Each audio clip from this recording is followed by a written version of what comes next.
Moving on to the most important part, set in the general paper. Hi, hello, welcome you all to Enria. I am Kavya. അപ്പം അധ്യാപന മോഹം, അതായത് ബി.എഡ് കഴിഞ്ഞ് ഏറ്റവും important ആയിട്ടുള്ള നമ്മുടെ എല്ലാവരുടെയും സ്വപ്നം എന്ന് പറയുന്നത് ഒരു അധ്യാപകനാവുക അല്ലെങ്കിൽ അധ്യാപികയാവുക എന്നുള്ളതാണ്. അപ്പൊ ഹയർ സെക്കൻഡറി ലെവലിൽ അധ്യാപകരാവാൻ ആഗ്രഹിക്കുന്നവരാണ് നിങ്ങളെങ്കിൽ നിങ്ങൾ ഏറ്റവും ഇമ്പോർട്ടന്റ് ആയി എഴുതി എടുക്കേണ്ട ഒരു പരീക്ഷയാണ് സെറ്റ് എന്ന് പറയുന്നത്, അല്ലെ? അവിടെ +1 +2 നിങ്ങളെ അധ്യാപകരാകാൻ വേണ്ടി ഒരുക്കുന്ന അല്ലെങ്കിൽ സെലക്ട് ചെയ്യുന്ന ഒരു പ്രിലിമിനറി പരീക്ഷയാണ് സെറ്റ്. കാരണം ഞാൻ പ്രിലിമിനറി എന്ന് പറയാൻ കാരണം നമ്മുടെ എല്ലാവരുടെയും ഏറ്റവും മനോഹരമായിട്ടുള്ള സ്വപ്നം ഒരു ഗവൺമെന്റ് സ്കൂളിൽ അധ്യാപകരാവുക അല്ലെങ്കിൽ അധ്യാപകനാവുക എന്ന് പറയുന്നതാണ്. അപ്പൊ അവിടെ ഈ ഗവൺമെന്റ് സ്കൂളുകളിൽ നിങ്ങൾക്ക് അധ്യാപകരാവണമെങ്കിൽ നിങ്ങളെ സജ്ജമാക്കുന്ന അല്ലെങ്കിൽ ഇനീഷ്യലായി നിങ്ങൾ കമ്പൽസറി ആയി നിങ്ങൾ പാസ് ആവേണ്ട ഒരു പരീക്ഷയാണ് സെറ്റ് എന്ന് പറയുന്നത്. അപ്പൊ ഈ സെറ്റ് പേപ്പറിലേക്ക് നമ്മൾ നോക്കിയാൽ നമുക്ക് അവിടെ സബ്ജക്ട് പേപ്പർ വരുന്നുണ്ട്, അതേപോലെ തന്നെ ജനറൽ പേപ്പറും വരുന്നുണ്ട്, അല്ലെ? അപ്പൊ നമ്മൾ ഇന്ന് ചർച്ച ചെയ്യാൻ പോകുന്നത് സെറ്റിന്റെ ജനറൽ പേപ്പർ നമുക്ക് എങ്ങനെ കരസ്ഥമാക്കാൻ സാധിക്കും എന്നതിനെ കുറിച്ചാണ്. ഹയർ സെക്കൻഡറി അല്ലെങ്കിൽ നോൺ വൊക്കേഷണൽ ഹയർ സെക്കൻഡറി ലെവലിൽ അധ്യാപകരാവാൻ നിങ്ങളെ സഹായിക്കുന്ന ഒരു യോഗ്യതാ നിർണയ പരീക്ഷയാണ് ഈ സ്റ്റേറ്റ് എലിജിബിലിറ്റി ടെസ്റ്റ് എന്ന് പറയുന്നത്. ഇത് LBS ആണ് ആക്ച്വലി എന്ത് ചെയ്യുന്നത്, കണ്ടക്ട് ചെയ്യുന്നത്.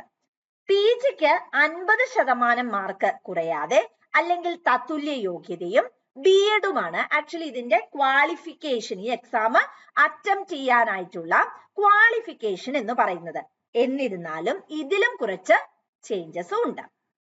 ചില പ്രത്യേക വിഷയങ്ങളിൽ സപ്പോസ് നിങ്ങൾക്ക് PG ഇല്ല അല്ലെങ്കിൽ അവിടെ നിങ്ങൾ PG ചെയ്തുകൊണ്ടിരിക്കുകയാണ്, B.Ed ഉണ്ട് എന്ന് കരുതുക, അപ്പോഴും നിങ്ങൾക്ക് എഴുതാനായി സാധിക്കും. അത് പ്രത്യേക വിഷയങ്ങൾക്ക് മാത്രമല്ല ജനറൽ ആയിട്ടും സാധിക്കും.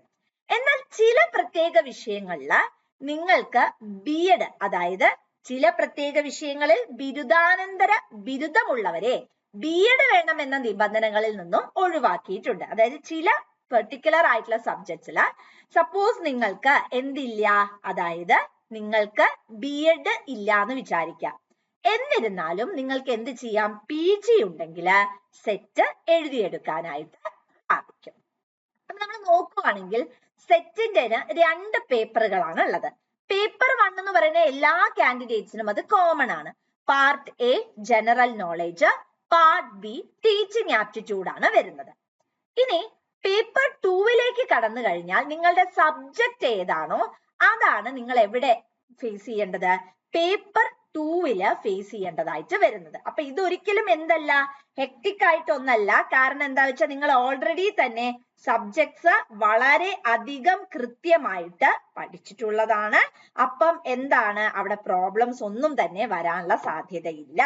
സോ സബ്ജക്ട് റിലേറ്റഡ് ആയിട്ടുള്ള കണ്ടന്റ് ആണ്.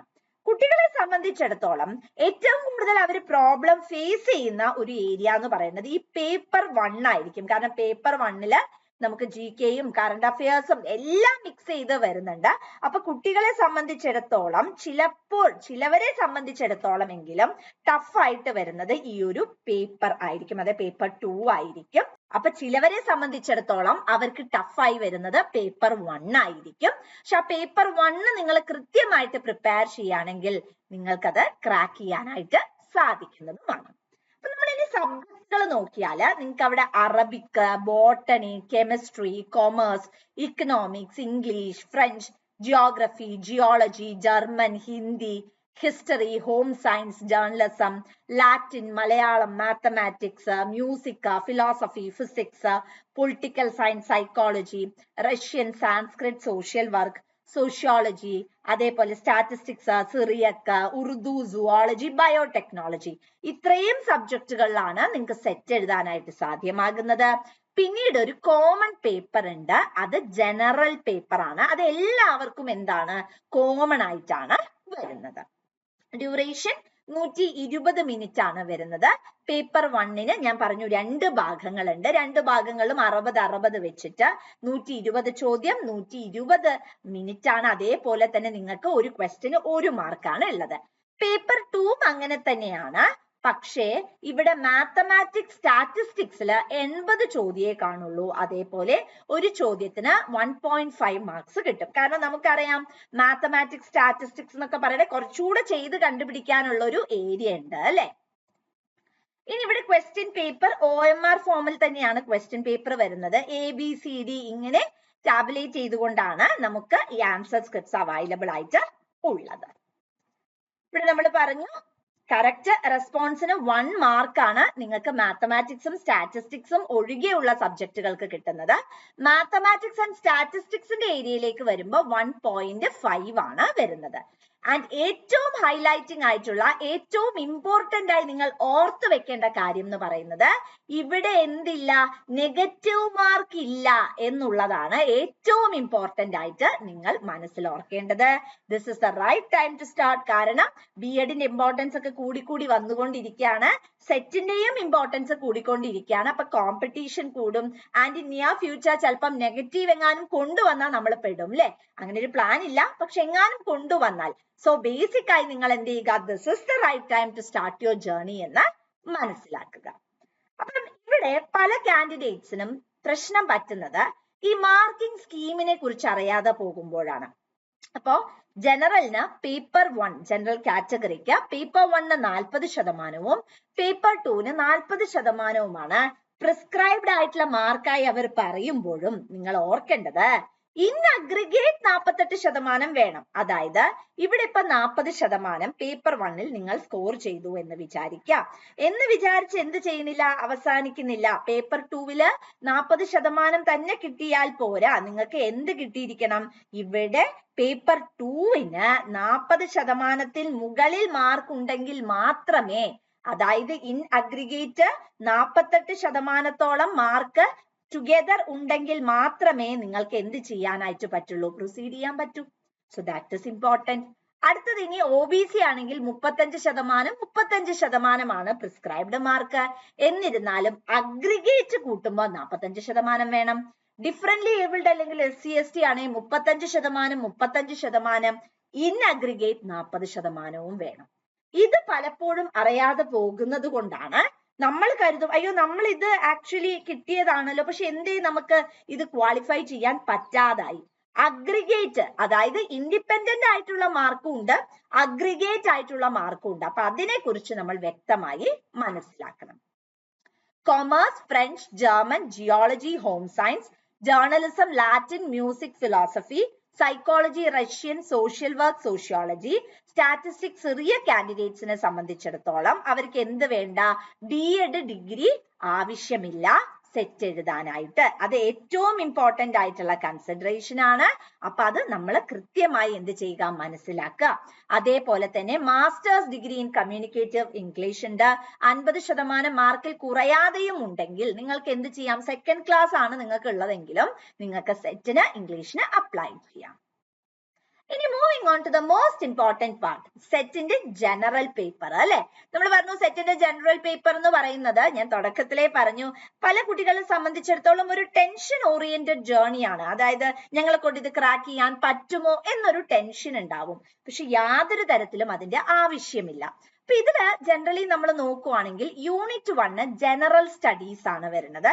അപ്പൊ അവിടെ എന്താ വരുന്നത് വെച്ചാൽ എല്ലാ ഏരിയയിൽ നിന്നും എന്താണ് ചോദ്യങ്ങൾ വരുന്നുണ്ട്. അപ്പൊ നമ്മള് ഇവിടെ എവിടെ നിന്ന് ക്രാക്ക് ചെയ്യണം എന്നല്ല, ഏറ്റവും ഇമ്പോർട്ടന്റ് ആയിട്ടുള്ള കാര്യം ഇപ്പൊ ഞങ്ങളുടെ സ്റ്റുഡൻസിനോട് പറയുന്നതാണ്, നിങ്ങൾ ഒരിക്കലും എന്ത് ചെയ്യരുത്, നമ്മൾ വാരി വലിച്ചുകൊണ്ട്, അതിപ്പോ ഏത് പരീക്ഷയ്ക്കാണെങ്കിലും നമ്മൾ വാരി വലിച്ചുകൊണ്ടുള്ള ഒരു പഠനമല്ല നമുക്ക് ആവശ്യമായിട്ടുള്ളത്. ഏറ്റവും ഇമ്പോർട്ടന്റ് ആയിട്ടുള്ള കാര്യം എന്ന് പറയുന്നത് സിസ്റ്റമാറ്റിക് ആയിട്ട് എന്ത് ചെയ്യുക, പ്രൊസീഡ് ചെയ്യുക അല്ലെ. അവിടെ ഏതാണ് നമ്മൾ ആ ഒരു എക്സാം ഓറിയന്റഡ് പെർവ്യൂലായിരിക്കണം എന്ത് ചെയ്യേണ്ടത്, കൺസിഡർ ചെയ്യേണ്ടത്. അടുത്ത എന്താ വരുന്നത്? Language reasoning. ഈ ലാംഗ്വേജിന്റെയും റീസണിങ്ങിന്റെ ഏരിയയും കേട്ടിട്ടൊന്നും നമ്മൾ ടെൻഷൻ ആവേണ്ട ആവശ്യമില്ല.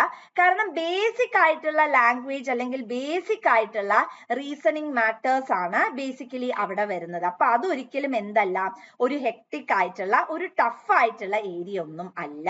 പിന്നെ റീസണിങ് ആണെങ്കിലും വളരെ ക്രോണിക് രീതിയിലൊന്നും ചോദിക്കൊന്നുമില്ല. റീസണിങ് എന്ന് പറയുന്നതും എങ്ങനെ തന്നെയാ, ബേസ് ലെവലിൽ തന്നെയാണ് അവിടെ ചോദ്യങ്ങൾ വരുന്നത്. അടുത്തത് കറണ്ട് അഫയേഴ്സ്. വളരെ ഇമ്പോർട്ടന്റ് ആയിട്ടുള്ള കാര്യമാണ് ഈ കറണ്ട് അഫയേഴ്സ് എന്ന് പറയുന്നത്. അവിടെ എന്താ വരണേ വെച്ചിട്ടുണ്ടെങ്കിൽ ജനറലി നമ്മൾ ഒരു 6 മാസം മുമ്പുള്ള കറണ്ട് അഫയേഴ്സ് ഒക്കെ നമ്മൾ നോക്കിയാൽ മതിയാവും. അതും വളരെ ഇൻഡെപ്തിലേക്കുള്ള കറണ്ട് അഫയർ ഒന്നും അല്ല നമ്മളോട് ചോദിക്കുന്നത്. കൂടുതലും ഈ സ്പോർട്സ് റിലേറ്റഡ് ആയിട്ടുള്ള, ആർട്സ് അങ്ങനത്തെ റിലേറ്റഡ് ആയിട്ടുള്ള കാര്യങ്ങളാണ് നമ്മളോട് കൂടുതലും ഇവിടെ ചോദിക്കുന്നത്. അടുത്തത് ഫൗണ്ടേഷൻസ് ഓഫ് എഡ്യൂക്കേഷൻ ആണ്. അപ്പൊ അവിടെ നിങ്ങൾ നോക്കേണ്ട എന്താ വെച്ചാൽ എഡ്യൂക്കേഷണൽ ഫിലോസഫീസ്. നിങ്ങൾ BEdന് പ്രിപ്പയർ ചെയ്ത ടെക്സ്റ്റ് ബുക്സ് ഉണ്ടാവുമല്ലോ, അത് വെച്ചുകൊണ്ട് തന്നെ നിങ്ങൾ എന്ത് ചെയ്താൽ മതി, പ്രൊസീഡ് ചെയ്താൽ മതി. ഓരോരുത്തരുടെയും കോൺസെപ്റ്റ്, നാച്ചുറലിസം എന്താണ്, അതേപോലെ റിയലിസം, ഐഡിയലിസം മുതലായ റിലേറ്റഡ് ആയിട്ടുള്ള കാര്യങ്ങളായിരിക്കും ബേസിക് ആയിട്ട് എന്ത് ചെയ്യുന്നത് അവിടെ ചോദിക്കാൻ സാധ്യതയുള്ളത്. അടുത്ത കമ്മ്യൂണിക്കേഷൻ ടെക്നോളജി. അതിനു മുമ്പ് നമുക്ക് ടീച്ചിങ്, ലേണിംഗ് ആൻഡ് ഇവാലുവേഷൻ ഉണ്ട്. ഈ ടീച്ചിങ്ങിന്റെ മേഖലയിൽ നിന്ന് generally application level of questions ആണ് ചോദിക്കാറുള്ളത്.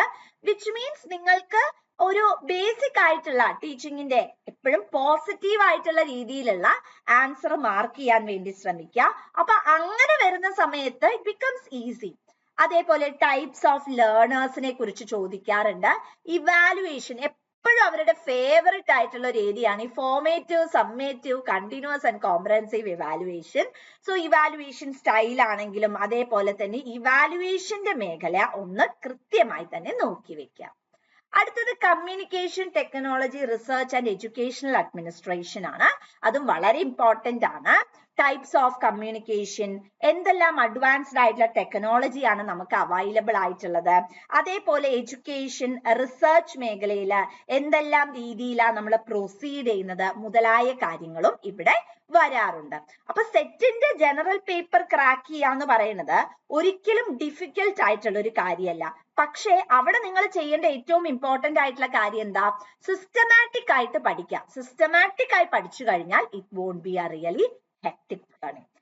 കോൺഫിഡന്റ് ആയി ഇരിക്കുക. GK ആണെങ്കിലും കറണ്ട് അഫയേഴ്സ് ആണെങ്കിലും നിങ്ങൾ ഒരു ഡിജിറ്റൽ ഇറയിലാണ് ജീവിക്കുന്നത് അല്ലെ. അപ്പൊ അങ്ങനെ ഡിജിറ്റൽ ഇറയിൽ ജീവിക്കുമ്പം you have enough resources with U.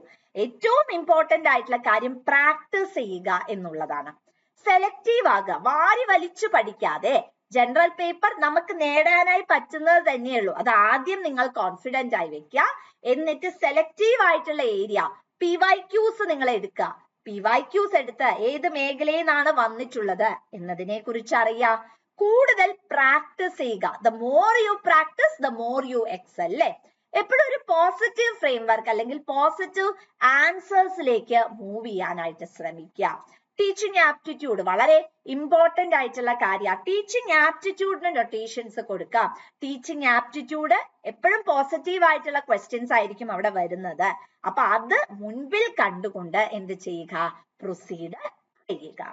അപ്പൊ ഒന്നിനും തടസ്സമല്ല. ഇപ്പൊ ജനറൽ പേപ്പർ ഉണ്ട്, അതുകൊണ്ട് എനിക്ക് സെറ്റ് ക്രാക്ക് ചെയ്യാൻ സാധിച്ചില്ല എന്നൊരിക്കലും പറയാൻ ഇടവരുത്താതെ കൃത്യമായുള്ള രീതിയിൽ പ്രിപ്പയർ ചെയ്ത് പ്രൊസീഡ് ചെയ്യുക. ഈ ഒരു സെറ്റ് എന്ന് പറയുന്നത് എല്ലാവർക്കും ക്രാക്ക് ചെയ്യാൻ കഴിയട്ടെ എന്ന് ഞങ്ങൾ ആത്മാർത്ഥപരമായിട്ട് നേരാണ്. സോ എൻട്രിയുടെ ചാനൽ ആദ്യമായിട്ടാണ് കാണുന്നതെങ്കിൽ എല്ലാവരും സബ്സ്ക്രൈബ് ചെയ്യുക. വീഡിയോ ഇഷ്ടപ്പെട്ടാൽ ലൈക്ക് ചെയ്യുക. അതേപോലെ തൊട്ടടുത്തുള്ള ബെൽ ബട്ടൺ അമർത്തുക. എങ്കിൽ മാത്രമേ നിങ്ങൾക്ക് അടുത്ത നോട്ടിഫിക്കേഷൻസ് ലഭിക്കുകയുള്ളൂ. So start your preparation at the earliest. Thank you all.